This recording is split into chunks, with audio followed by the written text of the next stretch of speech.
Hi, I'm Ken Morgan, and I'm somewhere in the inlands of Thailand on an organic coconut plantation.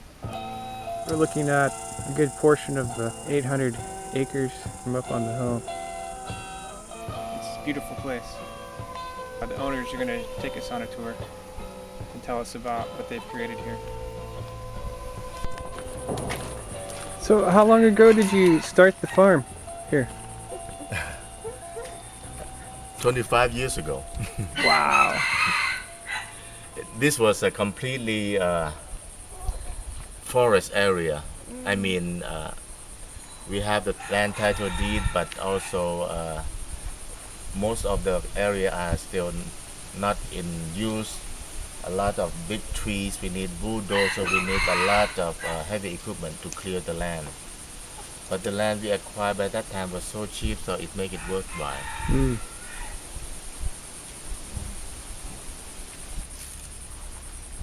Do you have a name for the farm? Chalahan. Chalahan. Chalahan Company. Alright. So when you first moved here, this was just grassland? Grassland and partly forest. Partly Rainforest, forest. yes. Okay. They used to grow cassava or tapioca on this land, Hmm. and the soil quality was so poor because they all washed away. There's actually only sandy loam and no topsoil. And when we first started the plantation, we do put some fertilizer, try to put to make the coconut grows better. Then pretty soon we found out that it doesn't work so much because in this big area we need a lot of fertilizer, and fertilizer have to keep going every year. We start a new theory because the soil recover itself when we let the nature take care of them. Pretty soon we found out that it's work better, really. That's great. The modern culture, like in the West, where they put all kinds of chemical into the soil, you have, just like a human body, you have to artificially feed them every day. But if you let the nature take care of themselves, first you do not have the toxic of the chemical you put into the soil, you put into the plant. Secondly, you save a lot of money and save the environment simultaneously. My former plantation supervisor used to clear all of the trees on these two hills and try to claim the land for planting area. But I told them to leave them alone because it doesn't work, because it's very difficult in the rainy season to have farm tractor coming up here. So pretty soon the forest just recover themselves. We do not have to replant them. We do not have to put more trees on them. Nature will take care of itself. And this showed us that the theory is true. Most of the local trees are growing up as fast as they are destroyed. Really. And then you have bush tree, which is a little bit taller. This is a second family in the rainforest structure. Wait, so the first family is the loam, The grass. the grass, okay. Yes. And then you have the bush or the taller grass, or even leaves, plants smaller, just like this. Mm-hmm. And that you have the other one that clings to it.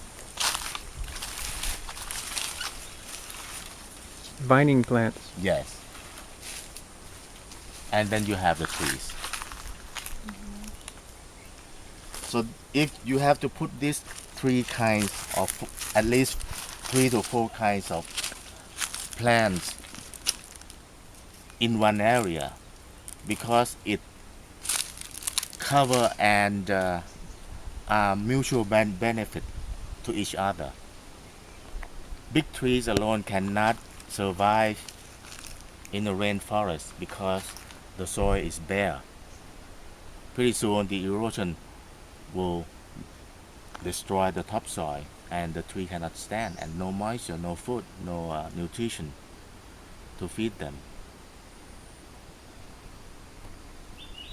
The small roots of grasses keep the soil loose and also keep moisture in the soil because of the leaves of the grass. So how do you control erosion here? We just let the good weed growing. They will cover up the soil and leave them not as naked soil. But when the weeds are there, there will be less erosion or almost practically nothing. And this is the law of nature. And then the water goes down into the... Yes, on certain area when, just like the hilly part, which is hard to use the machine for for harvesting or planting, we just leave the rainforest grow as they are. This rainforest will accumulate the moisture in the rainy season, and through seepage it will moist up the land below in the valley in the dry season, so that we can stand longer drought. Makes a lot of sense. Yes, and this is also very good for bushfire, because we always observe that certain dense rainforests, even bushfire occur or happen in some occasion. It's very difficult, almost automatically dried up by themselves, because the leaves are green. It cannot burn very easily. Before, we used to have a lot of bushfire around here. Now we are right in the middle of the dry season. You can see how large it is in this area. Even the wheat, which has shallow or poor root system, are very green. Do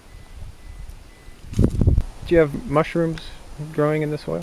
We have all kinds of mushroom in the rainy season, edible also. So I guess that'd be part of the ecosystem in the soil. Yes. If you do not have mushroom, then it's not good, because mushroom is part of the rainforest. There are certain kind of mushroom that will help rotten the leaves and something like this. It's part of the decomposition process. Decomposition, that's right. So when the palm fronds are dry, you just cut them down and compost them, and then put them back in the soil, right? Mm-hmm. Great.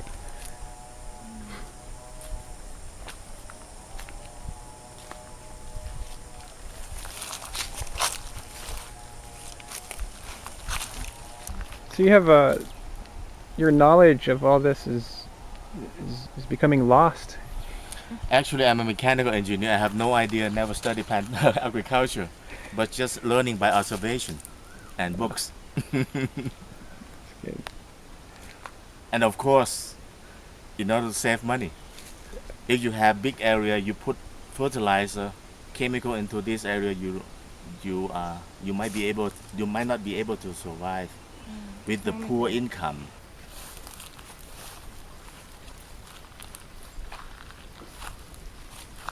Cashew nuts. Cashew nuts.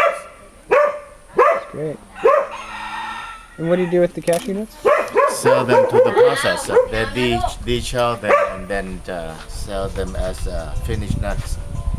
Most of the shell are cracked by hand, one by one. Wow. Very labor intensive. My name is Subida Sharanwong. So yeah, I'm the daughter of the owner, and as a second generation, I love this place. I think it's a symbol of, balance of nature. That's it.